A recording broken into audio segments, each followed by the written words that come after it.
All right. Welcome to the Lazy Bomb series, which stands for Look After Your Zombie Body, Old Man, where we focus on rollerblading specific health and wellness. Our first interview guest is an absolute doozy, a superstar in her own right and criminally underexposed. She first made a name for herself as an ASA pro blader back when the Action Sports Association was a thing, turned professional acrobat, working with the biggest and best circus of all time, Cirque du Soleil. The athletic prowess knows no bounds.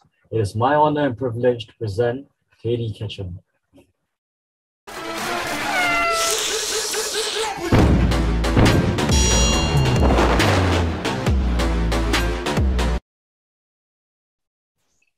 Hey, big guy. Hello. How's it Hello, going? Sorry, I have a Brilliant. cat on my chair here. Oh my God. Hello, What's going Katie. on? What's her name? This is Tello. He's a Savannah, so he's a little bit more needy than a normal house cat. Big lab cat. Yeah, he's a half like African serval and like a mix of African serval and house cat. So he's a little like he's crazy. He's like a dog. It's a little prince. Yeah. Right, How are you?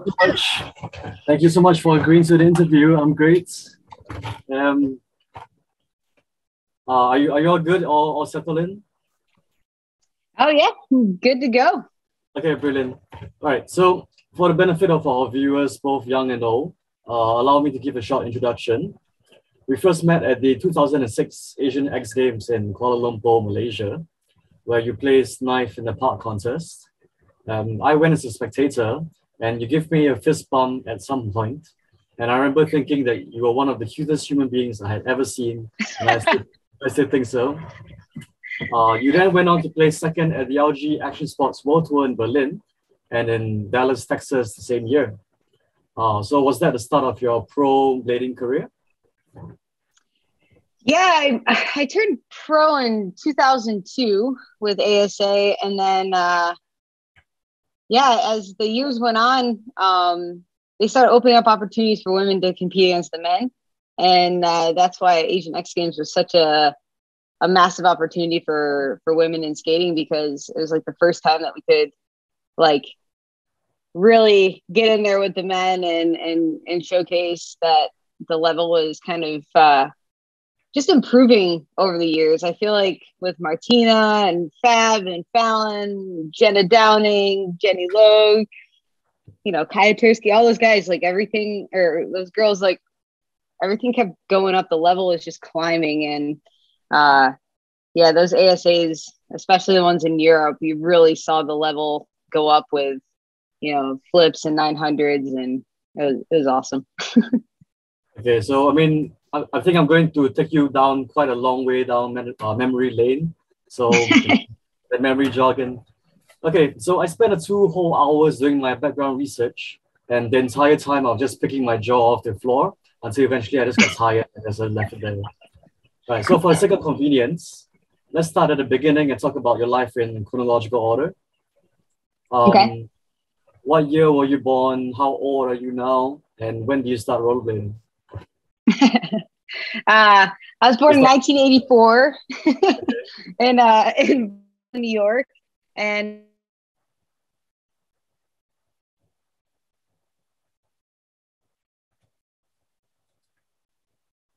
everybody had to play hockey, soccer, golf.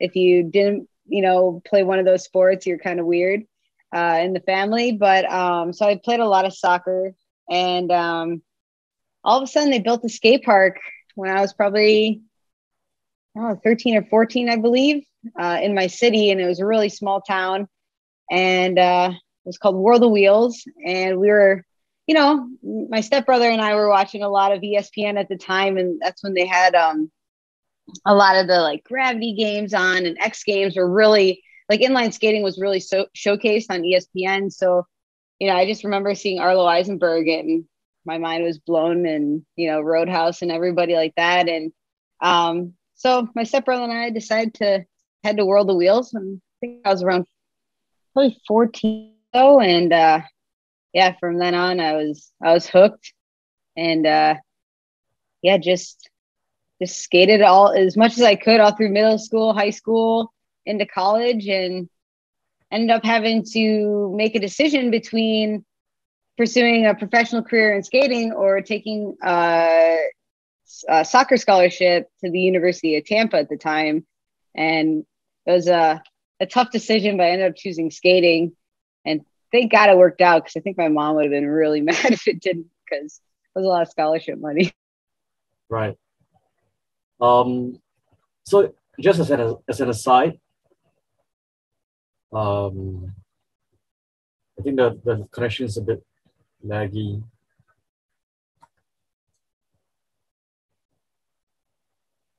Can you hear me? Yeah. Okay, you're back. Okay. All right. Um, so people, in order to like turn professional, they have to have like 10,000 hours of practice, or like to train for 10 years before they get to like expert level. So obviously it helps if you're like, you start skating at like 6. So by the time you do become a master, you're only 16. And then, Yeah. you have your whole, so, but then you started pretty late at 14. And do you think that kind of like lengthen make your learning curve steeper, or? I don't know. I mean, to be honest, I played a lot of hockey, like with my stepbrothers, because I grew up in Buffalo. So there was a lot of pond hockey. We had a big pond in the backyard. So I always skated in one way, shape, or form. Right. But I think the hockey really helped kind of build the foundation for like just skating on flat ground and finding that balance and getting comfortable in skates. And then it transferred over pretty quickly to rollerblading. So it was like, yeah, I felt like that was a big step for anybody to like really build a foundation, just flat ground skating in general, and or hockey, or any kind of skating, to say the least. And I think that really helped, find the comfortability of just being on skates. That builds your foundation. Yeah. Sure. So how long have you been blading in total? Oh, my Lanta. Yeah, since I was 14, and 38 now. And I mean, I was skating beforehand. My first trip to the skate park was probably 14. So, I mean, it's got to be probably 30 years now, just nonstop. Yeah. So, it's funny because your profile as ASA athlete is still up on the ASA site, and you look Oh, really? you look like 16 or 17 there. But your age is still stated as 38 on the site. So you must be the youngest looking 38-year-old ever. Yeah, I'm pretty short. I don't know. I was always the short one on tour. Like, I even remember Shannon Rogers at one of the Supergirl competitions. Like, I was like on a ledge box, probably like 2 feet up, and I wasn't even as tall as she was. And I just had my hand like on her head, because I was just, I'm 5 foot nothing. So I'm so darn tiny. Is that why you skate more park? Probably. I don't know. I didn't have the opportunity to skate a lot of street as a kid, like when I first started out, because I grew up in a really small town, and like the skate park was out actually in the country. So like around the skate park was like tractors and hay bales, and you're kind of just like, well, that's all we really had to skate. It wasn't like,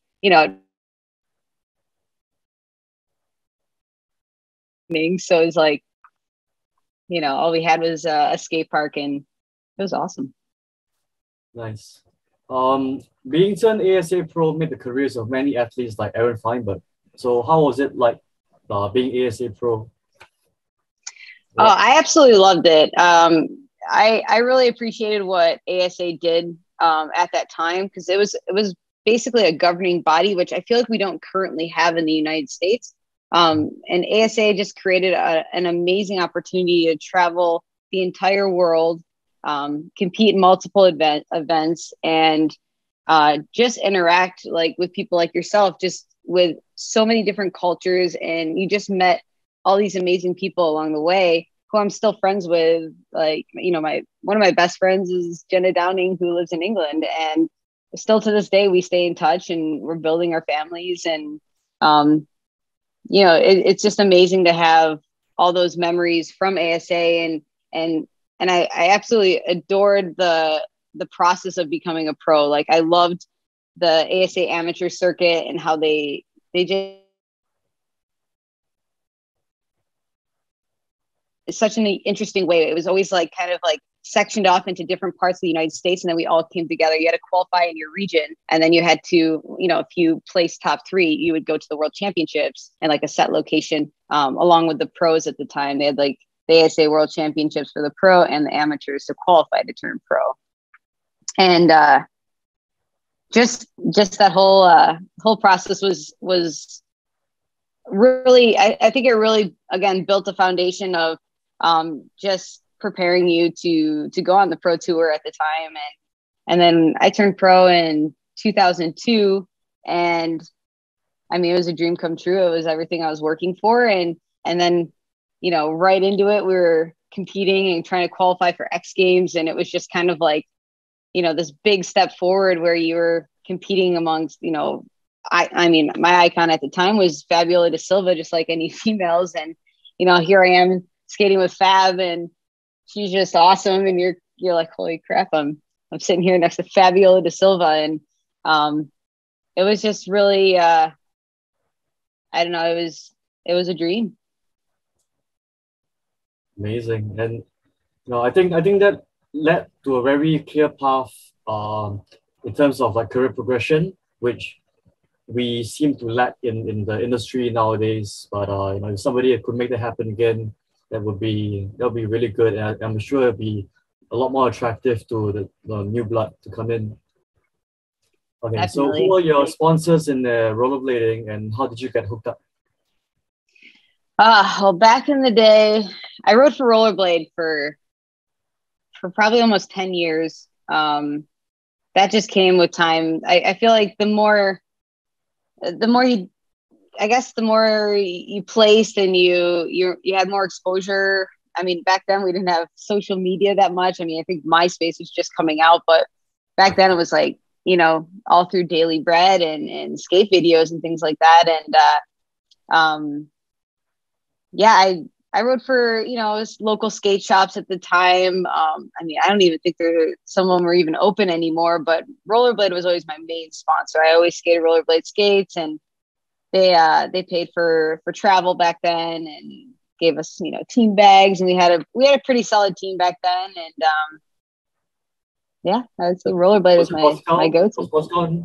Was Roscoe on a team at that point in time?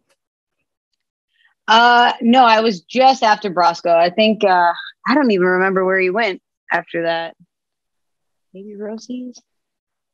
Oh, yeah, I don't know. But yeah, it was just after Brosco. Okay. Who are your top 3 favorite bladers of all time, male and female? Whew, that's a tough one. Holy smokes. Well, I gotta give a shout out to Fabiola. She's just always been the spotlight of women in action sports.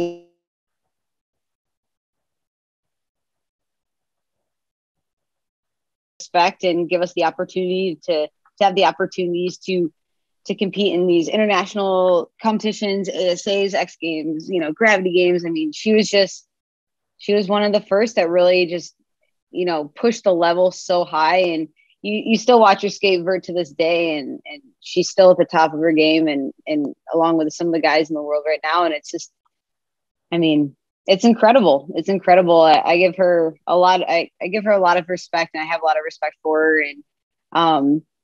And then growing up, we all trained at Woodward all the time. So I always had a blast, skating with Jen Downing. Her and I always push each other. We learned 900s together, and we were the first 2 girls to land 900s on Launchbox back in the day. So that was like 2004.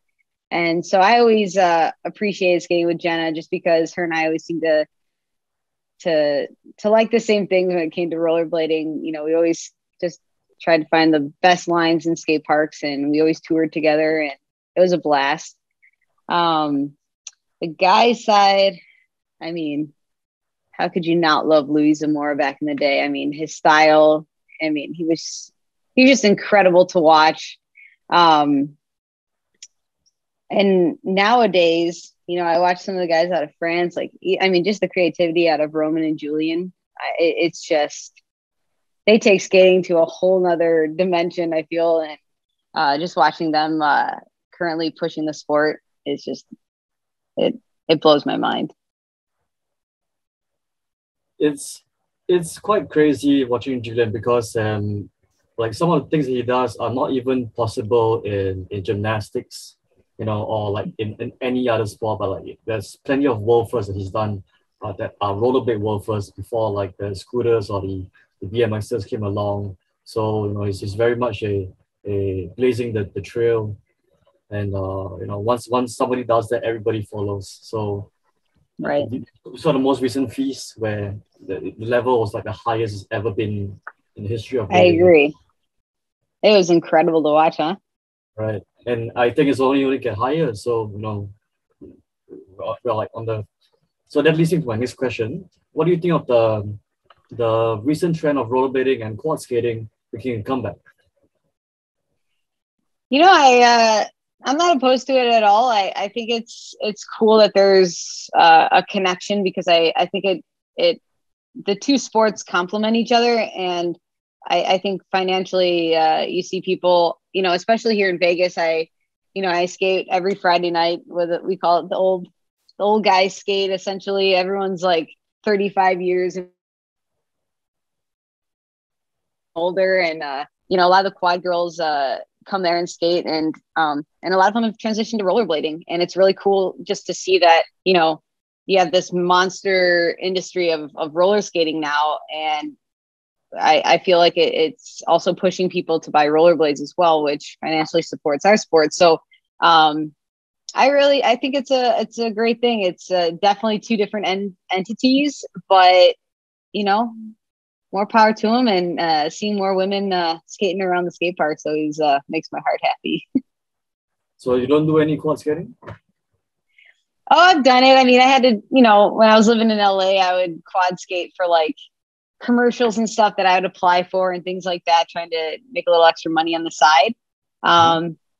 But currently, no. I love my rollerblades, so it's hard. It's hard to, essentially, yeah. Did you have a very athletic childhood? Is your family athletically inclined? Yeah, definitely my parents, my extended family. Like I said, everybody plays soccer, hockey, or golf. So I always grew up golfing with both of my parents. And my dad was a professional soccer player in Buffalo. And he played semi-pro hockey back in the day. And I just followed in the genetic footsteps, I guess you could say, and just playing any sport I could get my hands on. So I played soccer and basketball in high school, and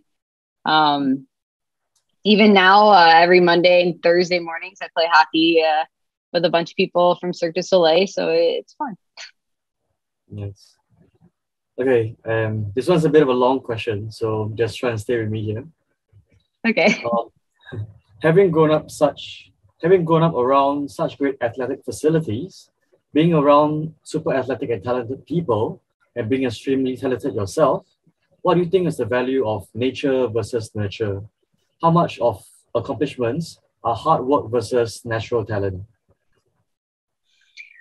I mean, that's a tough question. I don't know necessarily where I stand on that. I mean, you've seen, like, you can compare it to, watching skate videos from the guys in California or Philadelphia or Florida back in the day. And I mean, just the opportunities of their surroundings were definitely, amplified, just given the, larger cities and what was possible in those cities.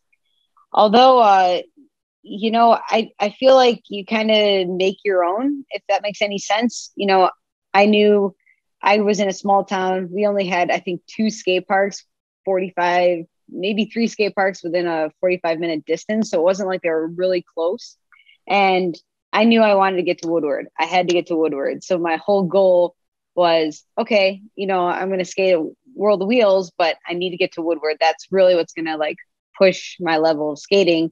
So, if I would have stayed probably in Buffalo, I don't think I would have been able to build to the level that I was able to get to in my professional career, like through Woodward, just the training facility alone, having a foam pit, a resi, just 7 different buildings to skate in indoors and out. And I think it's something that you kind of have to make your own. You have to utilize where you are and utilize,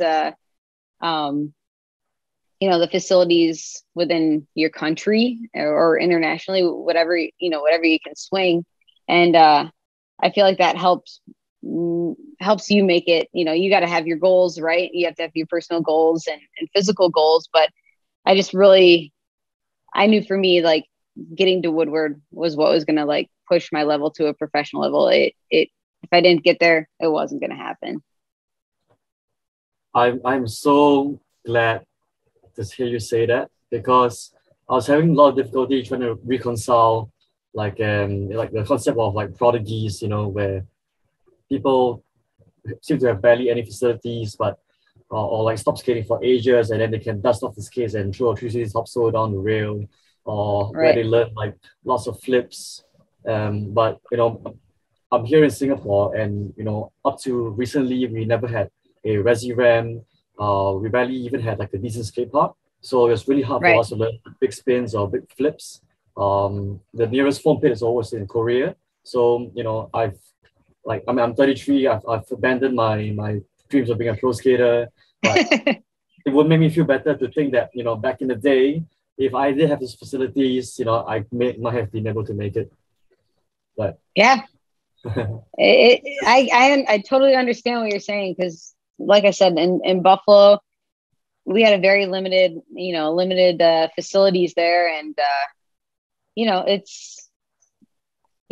got to travel. That's the only thing. I feel like when these major facilities have those foam pits, resi ramps. I mean, we've all seen Woodward East West. Now there's a million more, but just to have those options on whether it's vert or in park, there's still resi and there's still foam pits, and just to slowly get comfortable and safely land these big, like you said, flips and spins. It's definitely helps. It's tough to huck it on concrete. Yeah, concrete's scary. Oh my god. Awesome. All right, so let's start talking about your acrobatic career. Thankfully, your demo tapes are all organized in chronological order. When and how did you get started?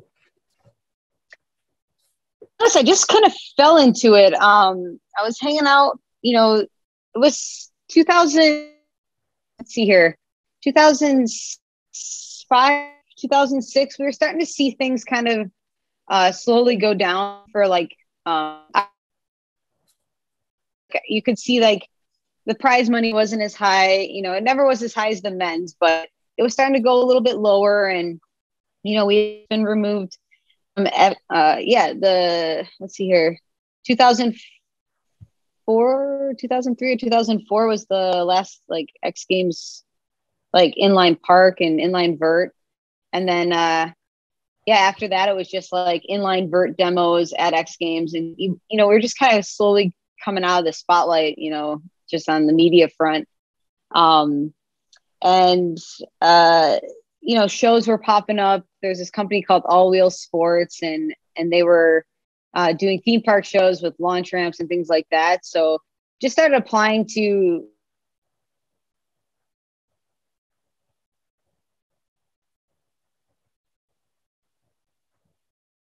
for skaters for the Beatles Love Show in Las Vegas. So I was hanging out with a lot of the Brazilian guys back then, and I decided, hey, they're all applying. I think it's men only. They only wanted male skaters, but I was like, what the heck? I've competed with the men. I'll apply. And I didn't get the job because obviously I was a woman. But about 6 months later, I found myself accepting a position with Cirque du Soleil.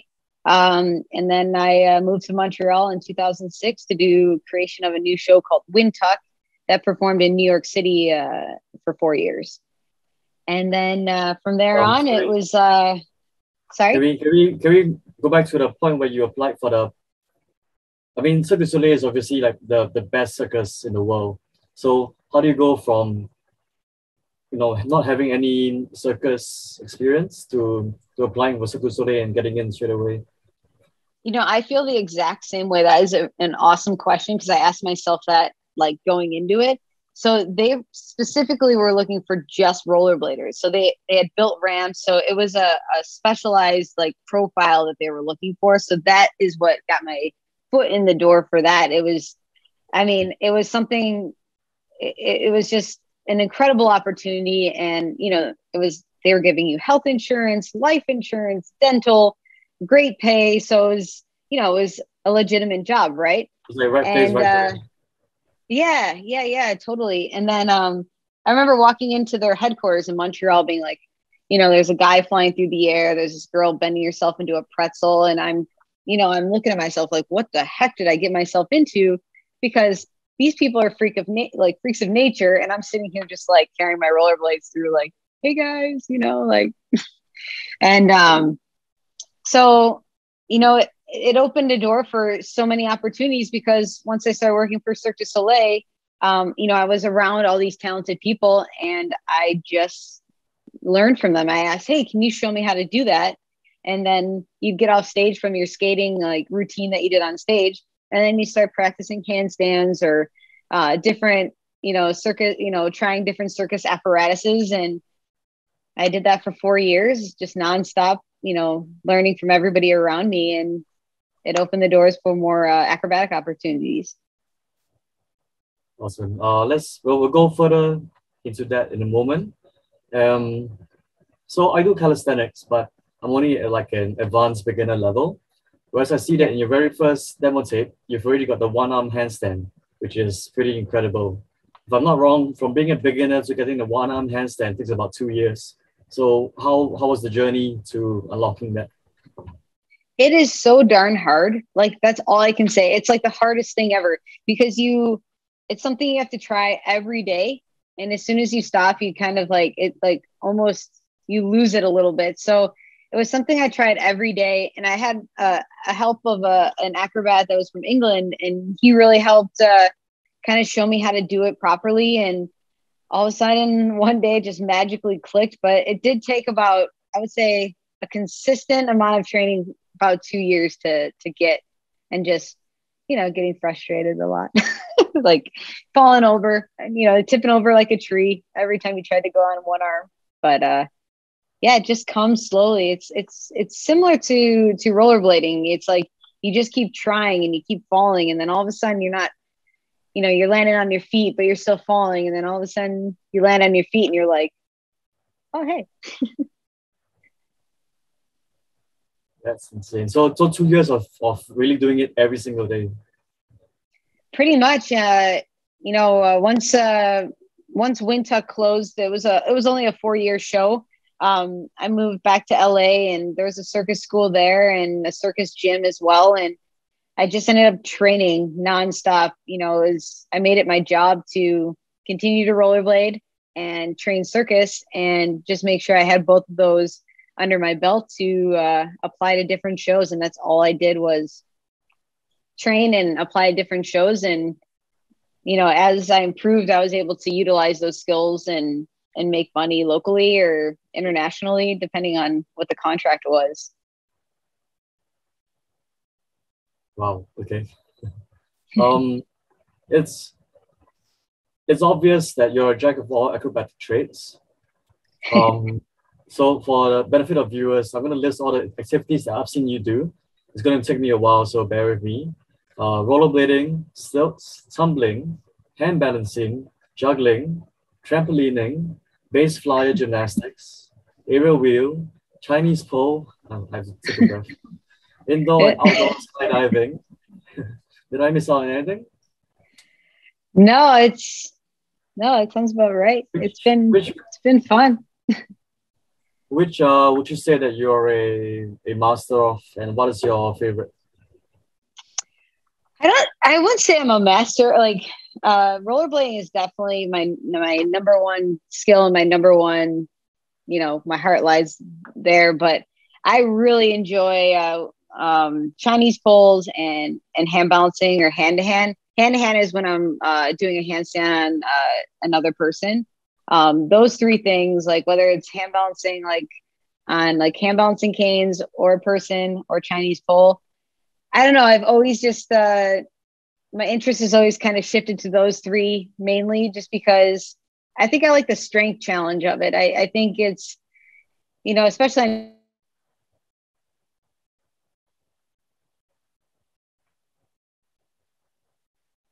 you can kind of start to push the level, and as you do it more and more, you can showcase that women can do it too. And that was one of the things that got me into rollerblading. Is it was a male dominated sport, and I was like, I can do this. I can keep up with these guys. So yeah, I think I really like the challenge of those three. Nice. Okay, so let's dive into the physical part of acrobatics. You also have an audition tape for Le Reef, which is another circus act. I think I'm cut up. So the connection is a bit laggy. I'm gonna wait for it to get back on. Oh. Okay. I think we're almost back. Yeah. Okay, great. Did you hear my question? Repeat that one more time. Sorry. Rewind. Okay. So let's dive into the physical part of acrobatics. You also have an audition tape for Le Reef, which is another circus act. It looks extremely physically strenuous. I think you know Ernesto Borges, who worked as part of a blading act in Singapore in 2012, and he gave me he showed me their physical conditioning routine, which was absolutely mental. I think it's on par or worse than a US Navy SEAL conditioning. Can you give us a glimpse into the day in the life and then the week in the life of an acrobat? Yeah, so it's definitely yeah, it's right.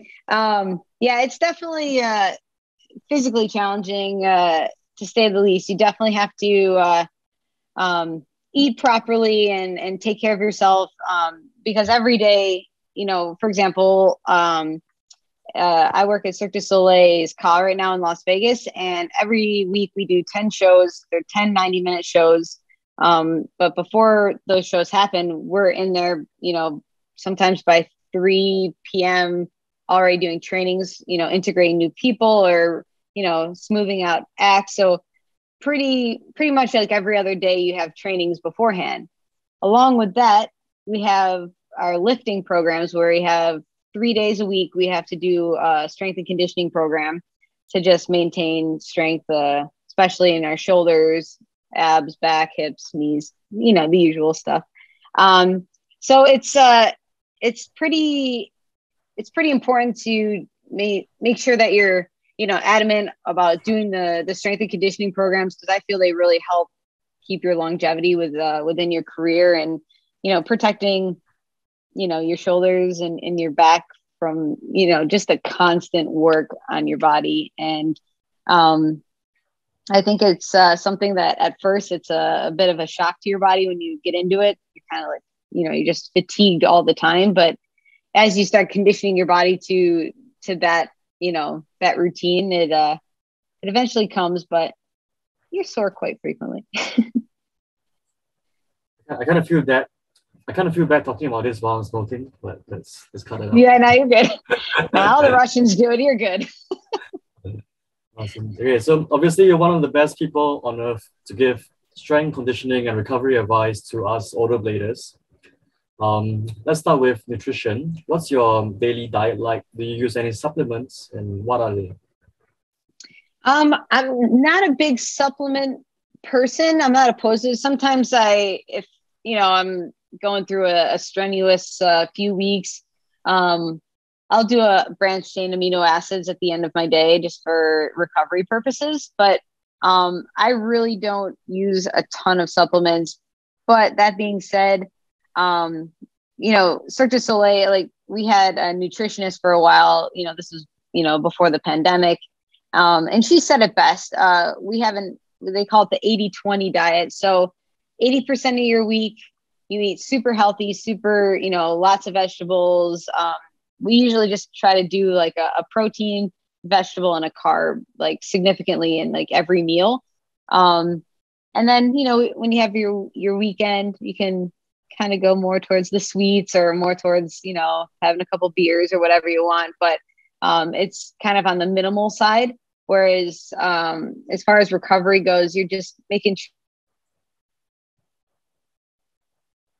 eating more on the clean side, not going out and having McDonald's or anything like that, but kind of, meal prepping, I would say, would be the key to a lot of the performers I work with. It's a lot of meal prepping.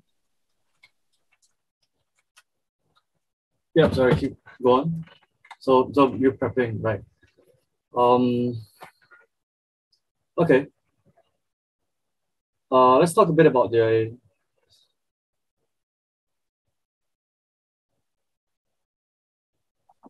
okay. Go back. Sorry about that. Yeah, so I think I lost you at a meal prepping part. Did you say anything else after that? No, just I just feel like meal prepping helps with the recovery process because you're always just giving your body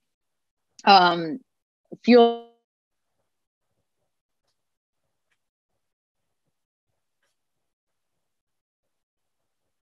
placed on it. But definitely, just definitely eating very clean throughout the week, I would say would be the top priority. Lots of vegetables, lots of protein, some carbs. I mean, I think most bladers, we like not many bladers in the past in our youth, we place diet as a high priority, but now we're kind of feeling. Sorry, you keep dropping. Okay, I got you back. Yeah, I don't know what's going on. Let's try restarting the call real quick. Okay. Recording. All right. Hopefully that's better. Okay. Right. For conditioning, what are your pre-skate warm-ups and post-skate cool downs and stretching routines? I mean, you don't really have to go into like super in-depth, but is there anything that could particularly be beneficial for rollerbladers that you think that we should focus on? Yeah, I for rollerblading in general, I think stretching your hips out is probably a key. I think we've all, feel tight lower backs and things like that over the years. I mean, I know even in my 20s, when we would be skating Woodward for hours on end, your lower back or your glute muscles would, be significantly tight because, we're using them. So I would say, any kind of hip stretching, hamstrings, glutes, hip flexors, groins, quads, all that. I mean, it's all applicable. It all applies to our sport in general. And it's funny because I feel like in our sport, there's a lot, you don't see a lot of people going and warming up and stretching. I feel like once we throw our skates on, you kind of start cruising around and that's your warm up, but we don't really focus on stretching. I know I still don't do that every time. Every Friday I'm too excited and I just want to get on the mini ramp, Right. But afterwards, I think I would say as far as skating goes, I do a lot of my stretching after I skate just because I'm just too excited to get out there and just skate with my friends. But yeah, definitely hips for me. It's all about the hips and legs. Hips and legs. Nice. Do you use any special equipment during skating, like compression socks or safety guards? And for after skate recovery, so like massage sticks and balls or massages, ice baths, hot compressors, stuff like that. Yeah, I mean, whenever I skate, as far as skating goes, I always make sure I have a helmet on, knee pad.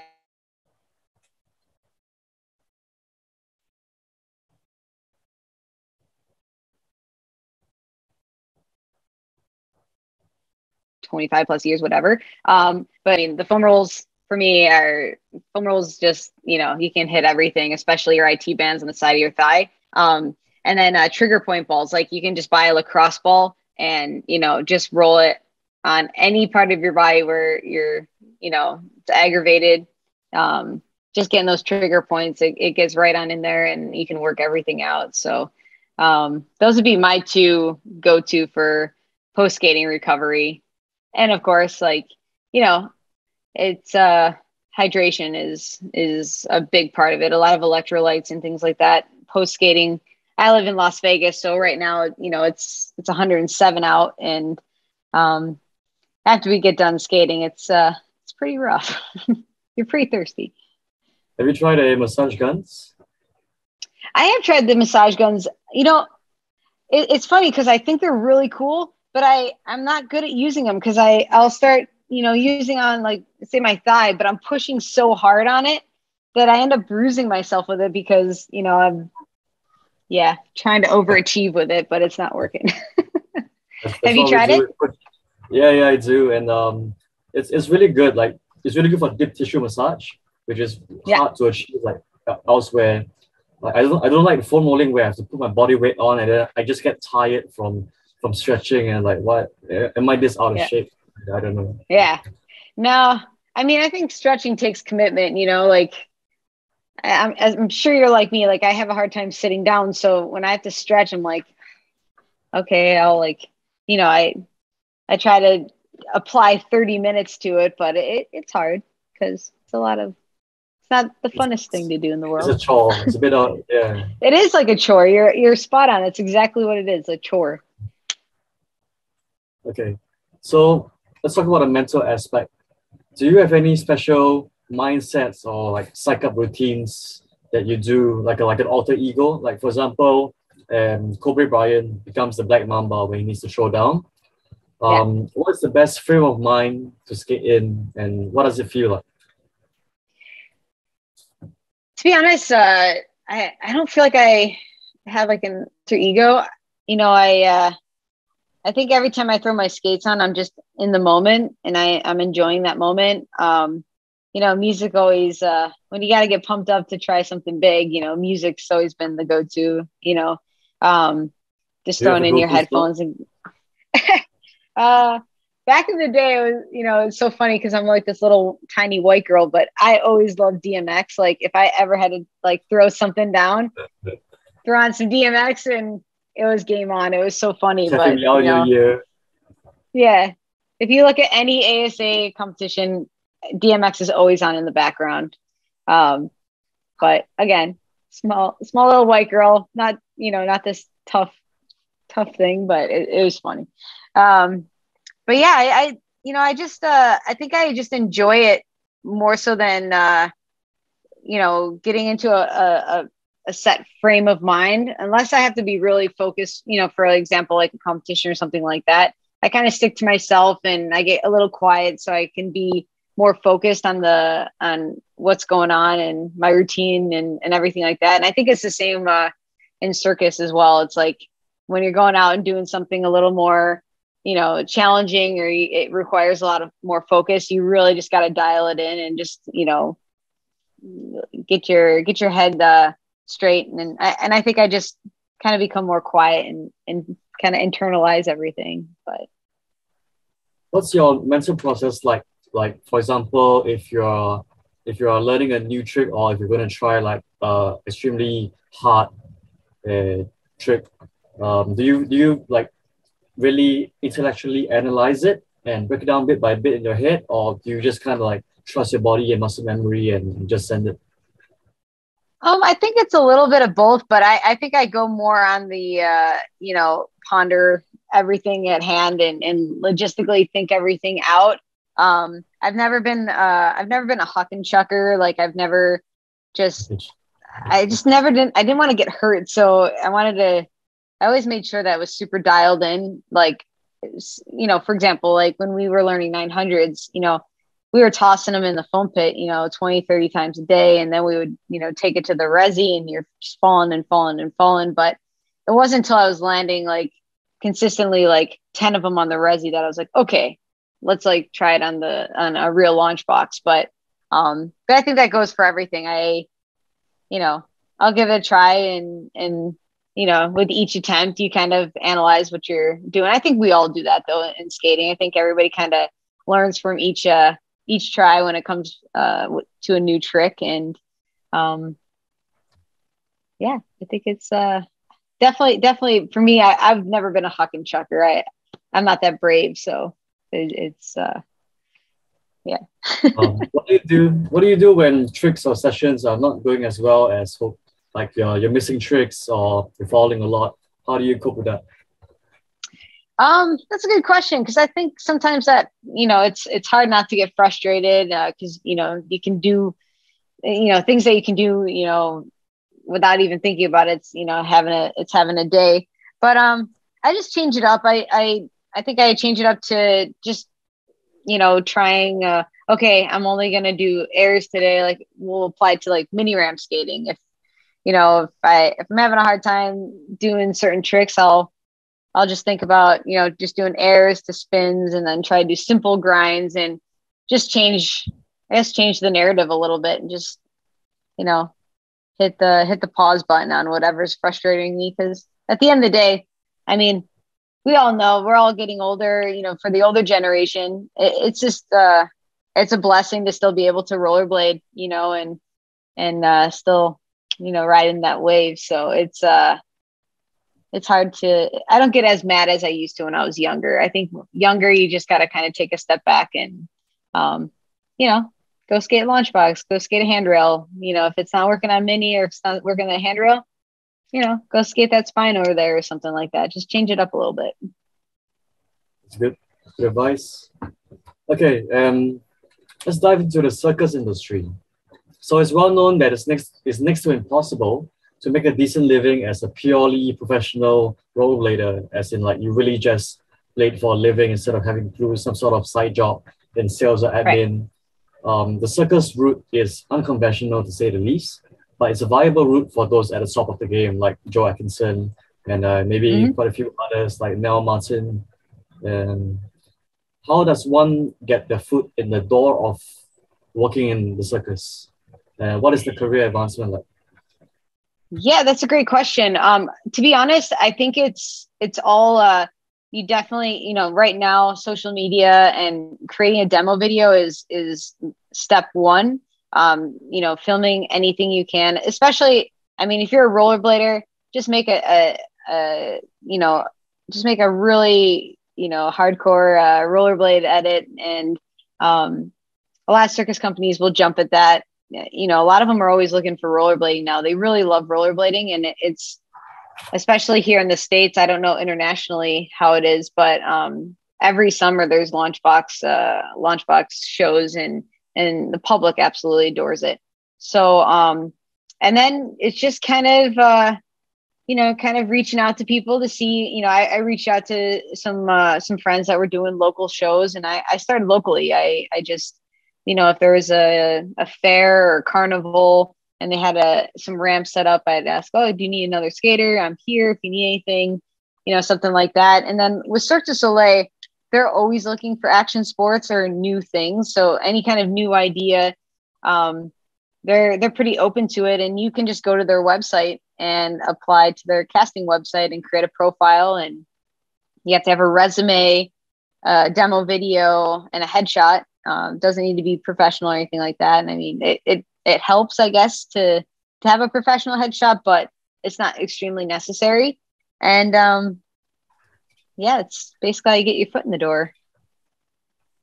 What is the career advancement like? Let's say you get you start off as an entry level, and then how does it progress as you the longer you are in the industry?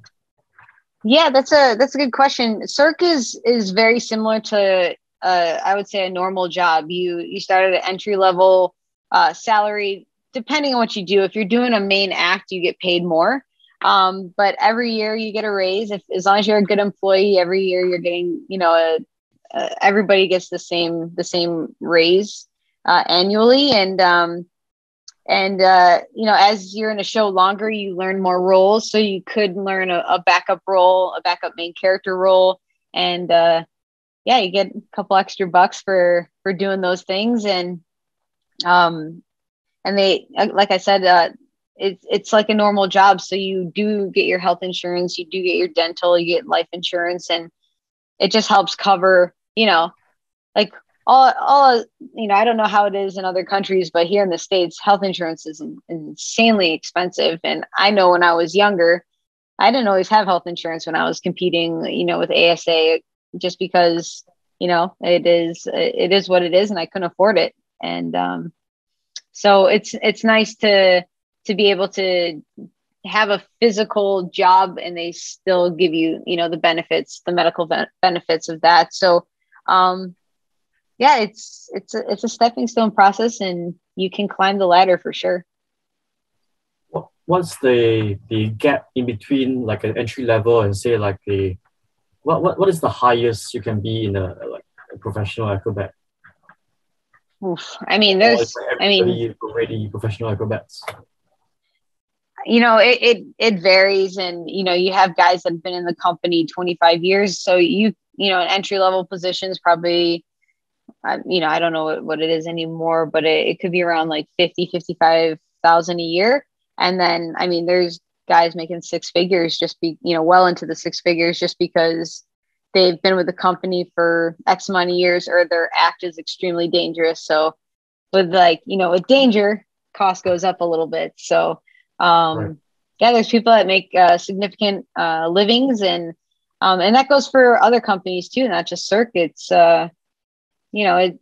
It's definitely, you're putting yourself at a lot of risk, and you know what you're doing, but they don't ignore that. They definitely take care of you. Yes. What's the average career length of an acrobat? It varies. It's funny because there's some gentlemen on my show that do an act called Wheel of Death, and it looks basically, it's like two hamster wheels, and they're running around, and it's insanely massive, and they're running around outside of it.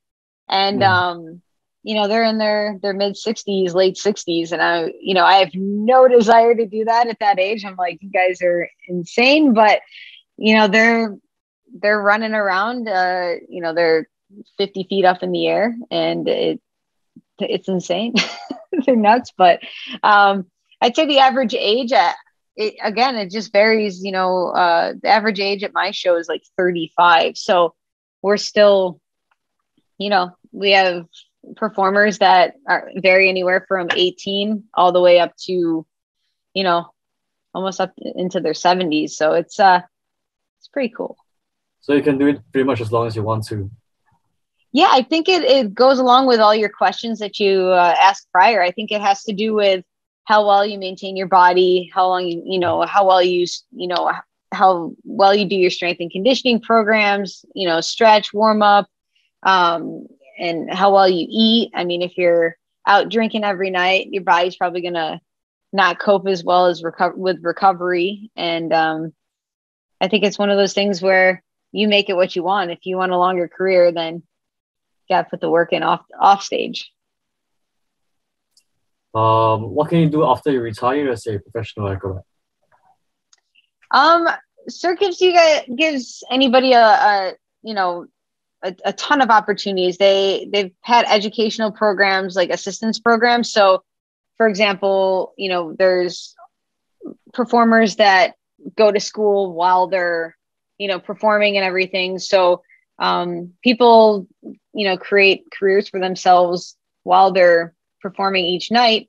And afterwards, you could become a coach if you want to stay within the circus performer, entertainment industry. There's coaching, there's artistic directing, there's company management, there's stage management.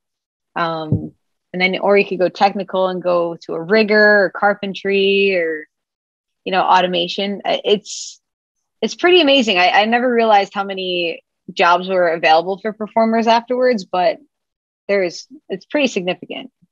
So you're in high demand. There's no need to worry about anything, pretty much. Yeah. I mean,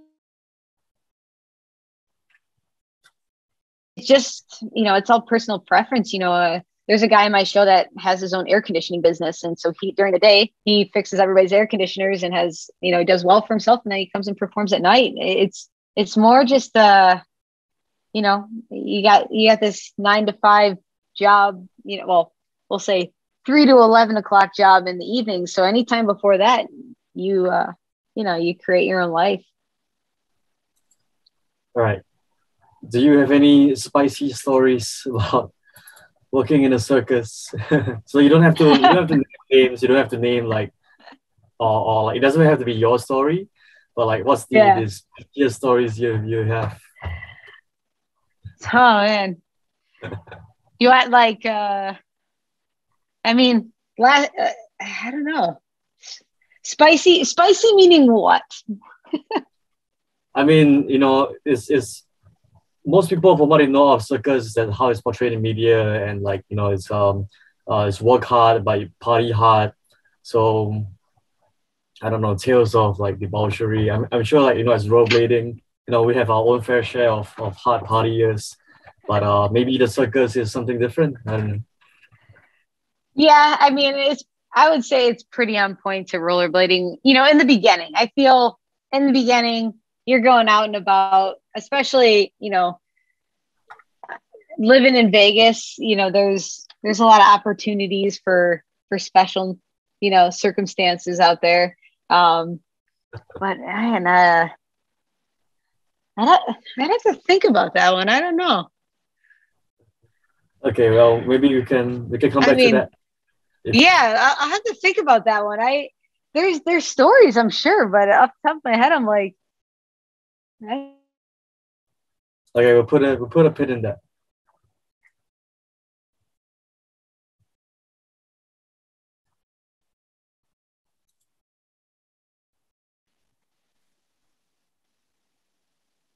Are you still good? Yeah. Okay, so okay. We'll put a pin in that. How many times have you heard the "gotta catch 'em all" joke? Oh, all the time. Darn Pokemon. Do you have any vices, or are you super clean living? I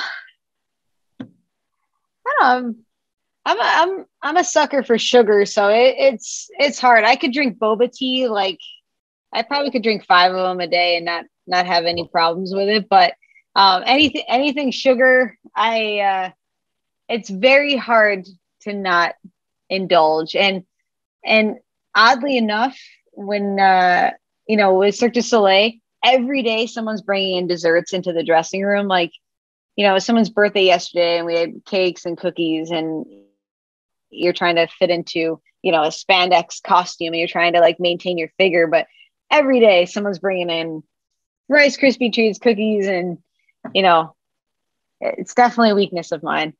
Sugar for me is so darn good. It's just delicious. Nice. So definitely not perfect by any means. Okay, last couple of questions. Tell us about your husband. How do you meet? What does he do? He's actually a main character in my show. He's the main aerialist. He does the Firefly role in Ka. And he's a straps aerialist. And his old partner, I was living in Los Angeles at the time before I moved to Las Vegas, and his partner retired, moved to LA, and was like, oh yeah, my best friend, he's single.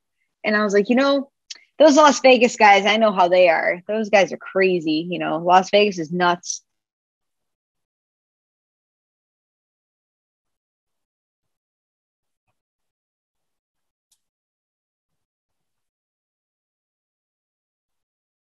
This company, and she was like, oh, it's been Pierre.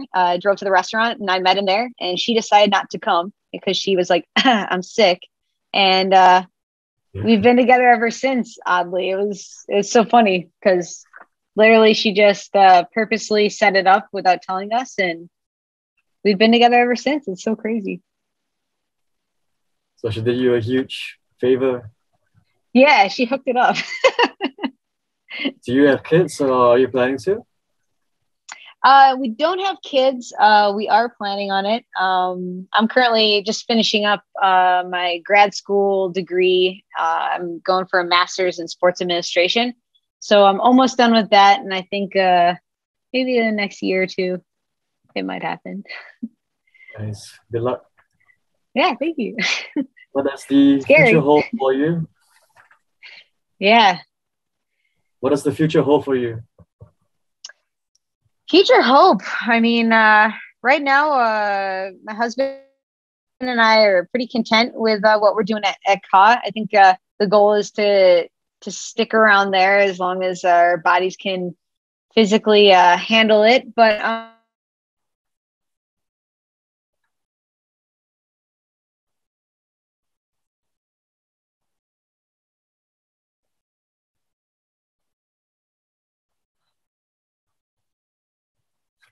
lake or an ocean, to be honest, because we're big.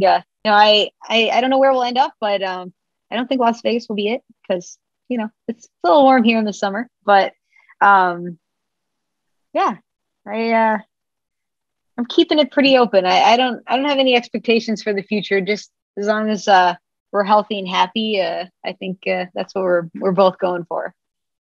You need to make it back to Asia at some point. Oh, I love it. I can say those were the best experiences of my skating career was going to Korea and Kuala Lumpur for Asian X Games. That was amazing. How's everything going over there? Pretty good. I think everyone's just kind of starting to get back into the international competition, traveling for skating kind of thing. Before, we were all like kind of stuck in our own countries for the past 2-3 years. So right. we started to get back to normal life as it was. So that's always a good thing. We're still alive. Can't ask for more than that. Yeah. And how's the skate scene going in Singapore? Is it a lot of the same guys from back in the day, or do you guys have a lot of younger generation coming up? We do have quite a few from the quad as well. Mm-hmm. And it's just TikTok, man. TikTok is bringing everything. All the kids are following the TikTok trends nowadays, and luckily TikTok trends are about blading, so we'll enjoy it while it lasts. Yeah, amen to that. Amen to that. Social media aspect of everything now is so different. I mean, that wasn't a thing back then. So, back in the day, so it was just so hard to get yourself out there because it was all through DVDs or VHSs, I don't know, and MySpace had just started, but now it's just like you can throw anything on TikTok, Instagram, Facebook, just getting content out. It's awesome. And it's a very interesting shift in the terms of because last time what you had to do to get sponsored or turn pro was like be really good at skating, right? And then kind of hope to get featured, like win a competition or get featured in a VG or Daily Bread. Now it's about how many followers you have, period. Not even about how good you are. Yeah. Yeah. And you're spot on. And it's funny because that goes for any sport. I mean, you see some of these high school kids just having like millions of followers just by doing some trick shots, and they're making more money off their social media than some of the professional athletes. So yeah, it's 100% that. It's a new world, that's for sure.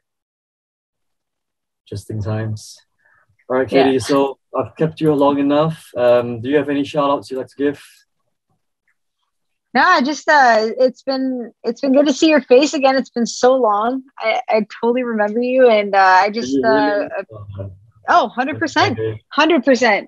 And it's just it's nice to go down memory lane and chat with about rollerblading back in the day up until now. So thank you so much for giving me the opportunity. Thank you very much.